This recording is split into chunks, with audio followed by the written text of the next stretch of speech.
In this issue of Video Fashion News, designers summon dark fantasies on the runway.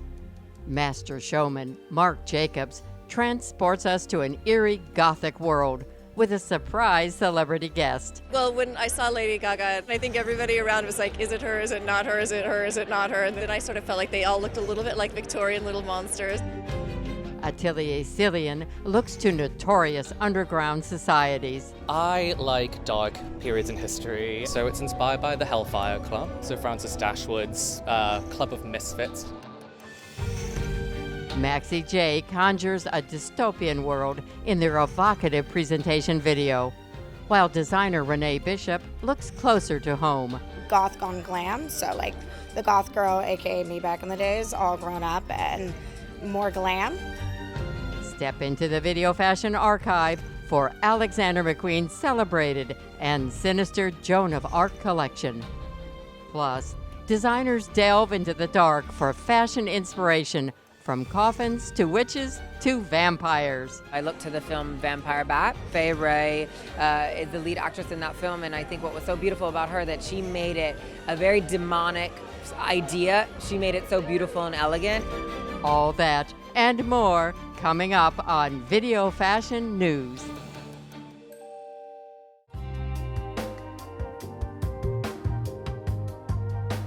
I like dark periods in history, and I tend to find that they give me endless inspiration. So I wanted to take something very British, especially since we're showing in New York, and take a piece of my history here with me. So it's inspired by the Hellfire Club. So Francis Dashwood's Club of Misfits, if you will, in the House of Lords. So they used to dress up, like all buttoned up and stuffy, go past all these laws during the day, escape through the cloak of night from their wives and families, and join one another in unspeakable acts in their little underground society. So it's quite subversive to me, but gentlemanly and romantic, and I love the history behind it. So, you know, it's the way we're telling the story, you know, in terms of the order of the collection, really encapsulates one of those gentlemen's days in their lives.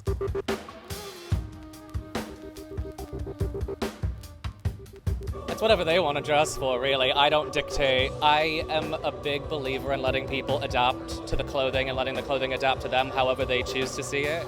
I'm not dictatorial in the way people dress. I mean, there's a lot of suiting here, but I really wanted to go heavy on the suiting this season. I just thought that, you know, it's a bit more adaptable in terms of what my clientele are pulling for that I currently work with, which is a lot of musicians and a lot of actors. So we wanted to make sure now that red carpets are kind of back that there was a nice smattering of options for them. But I wanted to showcase a lot of draping as well, because that's one of the things that I really love exploring the most. It's not really seen in menswear too much, but I think it's incredibly flattering, and that men should be able to have that flattering way of dressing just like women should. But we've done it in a much more relaxed way. It's not super insistent to the wear. It's easy to wear. It's simple, and it's not over the top. It's not forceful. There's a lot of wool and a lot of cashmere in this collection. There's like little bits of silk throughout, but I went with a lot of tweeds because I'm quite tactile, so I wanted heavier materials in this collection, especially being autumn winter. You can play a lot more with layering, so I felt like having different textures on top of one another would create a depth that I really wanted to achieve.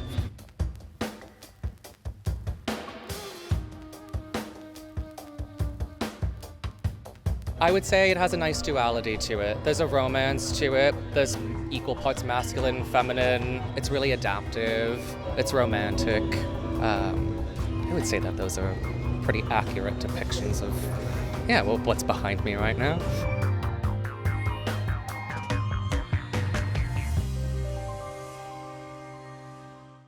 The faithful arrived, eager to enter the extraordinary world of Marc Jacobs.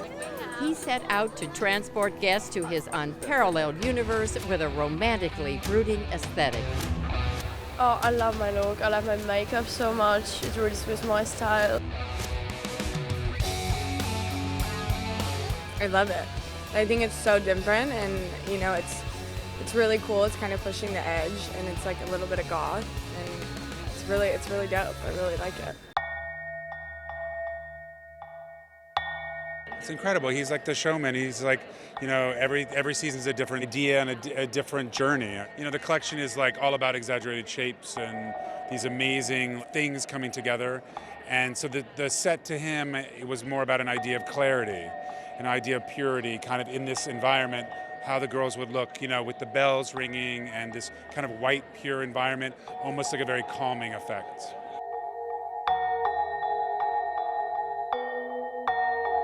Marc is one of the few designers left that lives in an alter reality. It's about fantasy. It's about putting on something and escaping to another world, another dimension.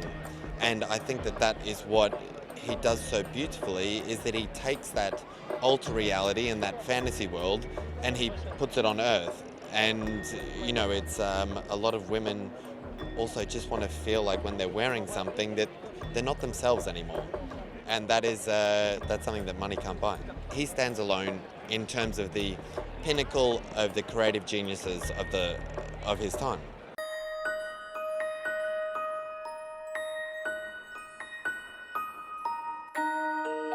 Well, when I saw Lady Gaga, I think everybody around was like, is it her, is it not her, is it her, is it not her? And then I sort of felt like they all looked a little bit like Victorian little monsters, especially with those, great shoes and the kind of extreme looks. And I thought it was, it's a very beautiful show. And Marc does what he does so well. It kind of does whatever he wants, and it looks so beautiful and just really poetic. And I thought it had a kind of a little monstrous vibe to it.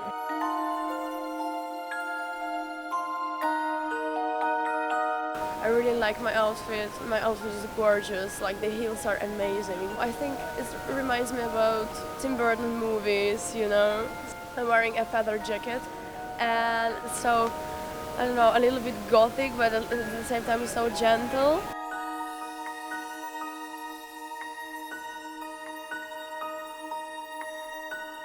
It just felt such classic Marc Jacobs. I mean, it was a little bit kind of Limelight Club Kid, Beetlejuice, Wuthering Heights in a weird kind of way. And it was super, super, super dark, but he just does things in such a sweet way. So even when they're super dark, it's dark in a way that we all feel like we're 14-year-old girls writing in our journal.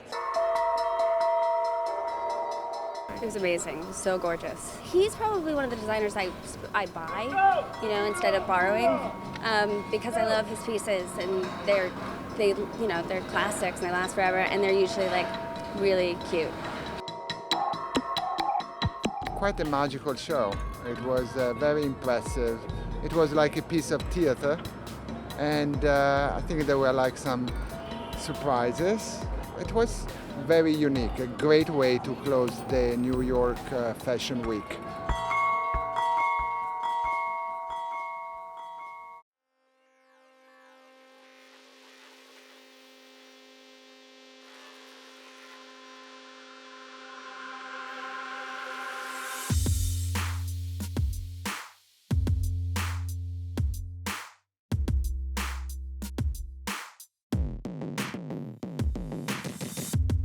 At London Fashion Week, MAXXIJ debuted a cinematic video which showcased its latest collection called Future Blood.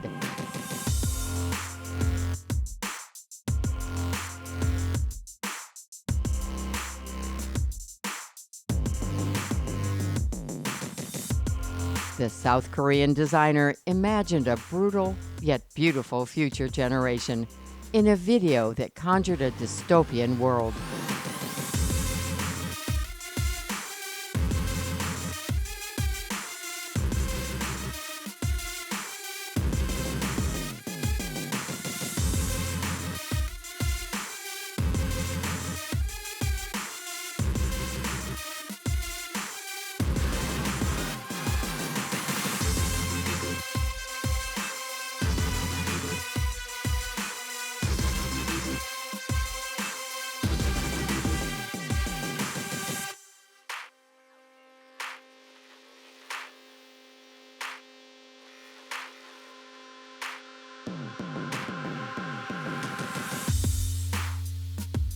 The edgy runway was futuristic and austere, with an experimental spirit.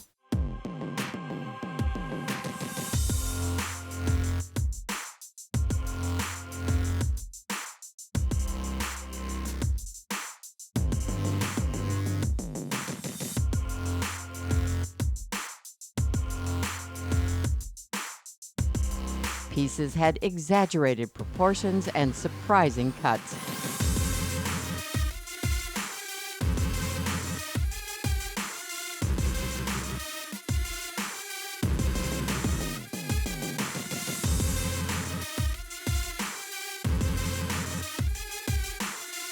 Contemporary sophistication with a distinct point of view from MAXXIJ.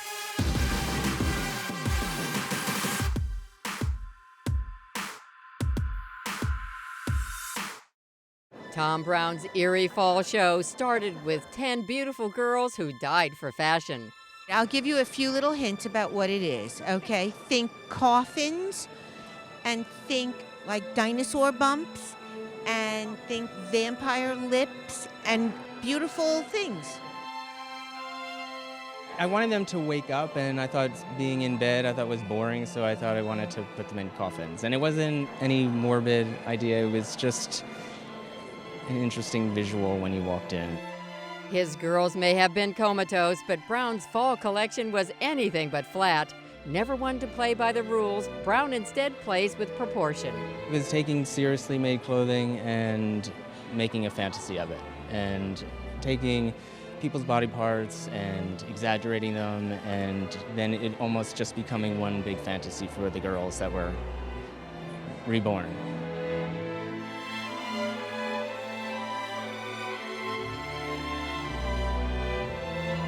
It's puffy and funny. It's out of the box and unexpected. It's always, to me, the most fabulous installation. I love somebody who has his own vision and pursues it. I always look forward to it.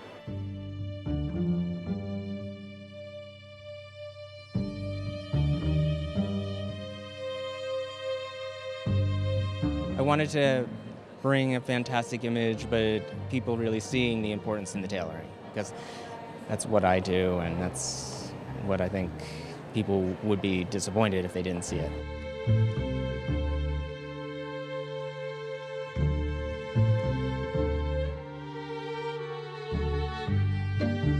There's a lot of classic pieces that I do too, so a good tailored suit always looks good, and I could see a lot of girls in it.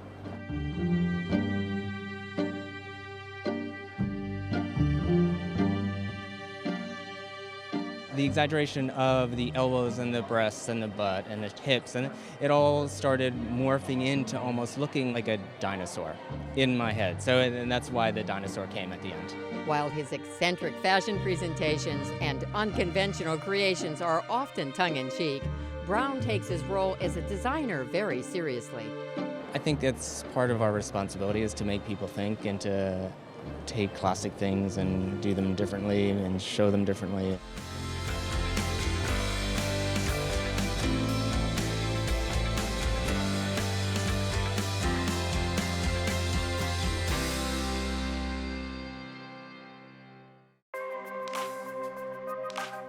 This inspiration for this season kind of came like goth gone glam. So like the goth girl, aka me back in the days, all grown up and more glam. So I kind of like played on, like my past and kind of brought it back into my present moment and had some fun with it.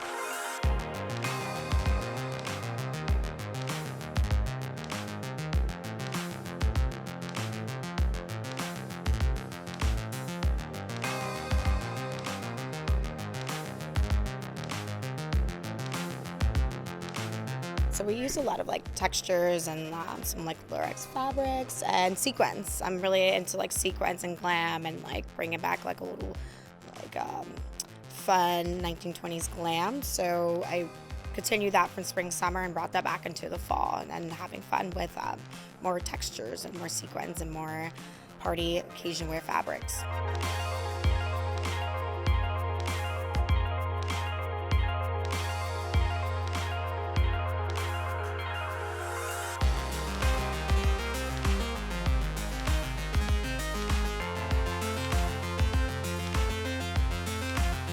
A lot of pinks, a lot of blacks, because I was kind of spoke to my stage back in the days with pink and black, and then kind of brought back in like blood orange. I had fun with that. I had fun with a lot of orchids, and that's pretty much it. And then creams, of course. You can't go wrong with a nice cream in the autumn.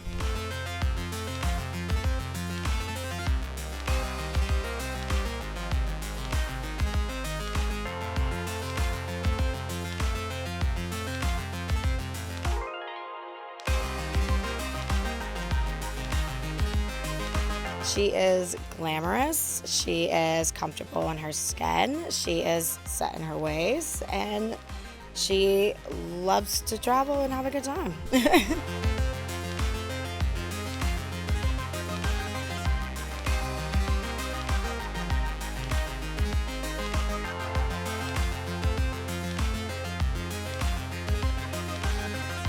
I want them to know that I designed for the unapologetic woman who's very comfortable in her own skin and loves to stand out. So it's definitely for the bold. Alexander McQueen was an incredibly hot show. It was inspired by Joan of Arc. Presenting his most spectacular collection to date, Alexander McQueen set the catwalk ablaze with his talent. You were meant to imagine, I think, that you were witnessing her being burnt at the stake.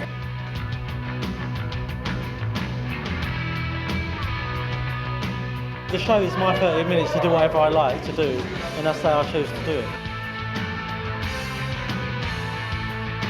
The models came out and everything was either sort of blood red or flame red or black. Really, really sharp tailoring. He did a whole series of really brilliant tailcoats in black, which were really long, but they had kind of wide lapels and right in at the waist and over narrow trousers, and that was a really seriously good look. You can't get better than a basic two-piece suit, and it's really just down to the cut that works, making it very slick, very sort of like well proportioned.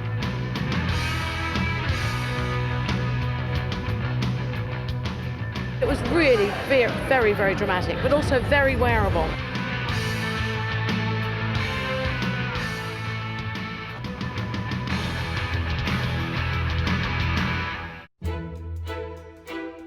Step into the Video Fashion archives to see how Preen by Thornton Bregazzi has evolved season after season.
Christian, his whole inspiration is about a bat, you know, the little animals that fly. What we did is we actually braided all the hair underneath, and then we put the top layer over the top, and then we used a special comb, a white comb, and we just slop that into the nape so the hair widens out, so you get this wingspan effect. Christian's inspiration was a film called The Vampire Bat, and his 3 words were creepy, dark and dramatic. I've kept the face very simple, just a little bit of gloss on the lid of the eye, and then this big mouth, which is very pointed at the bow, very angular lines. It's a nice look, I like it.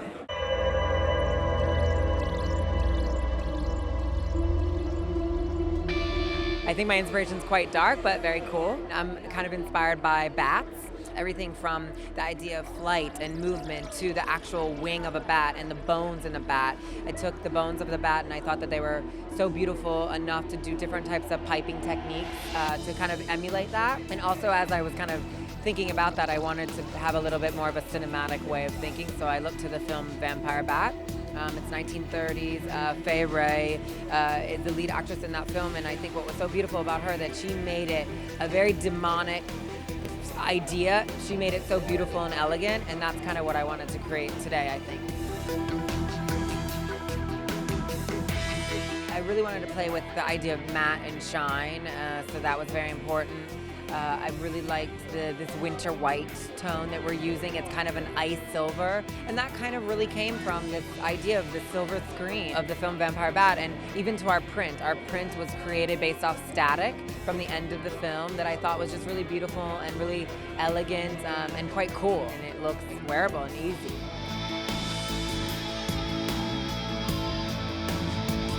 Everything from the skin, to the leather, to the sex appeal of a bat, to just the movement of a wing, I thought was very interesting for a show and for a collection. I like this idea of these flying demons of night, so I'm kind of creating that with the girl. But again, I also wanted her to still be romantic as well. I think Christian Siriano is incredibly talented. He's very imaginative. But he's also got a great touch with craftsmanship. He knows how to make clothes. I mean, he doesn't just have grand ideas, he knows how to execute.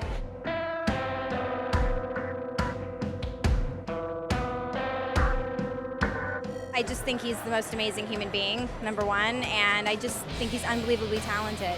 He completely understands women and fashion and what's new and different and exciting, and I've always really admired the workmanship that goes into a piece, and he definitely does that. Whenever we have a fitting, he knows exactly what's going to work on me, and I trust him, and I love that. I really appreciate that he makes me look good.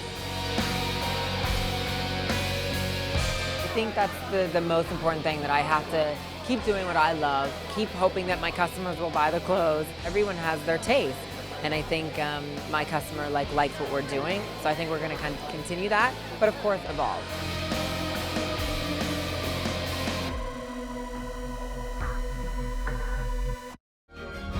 That's a wrap on this issue of Video Fashion News. Tune in next time for another fashion experience.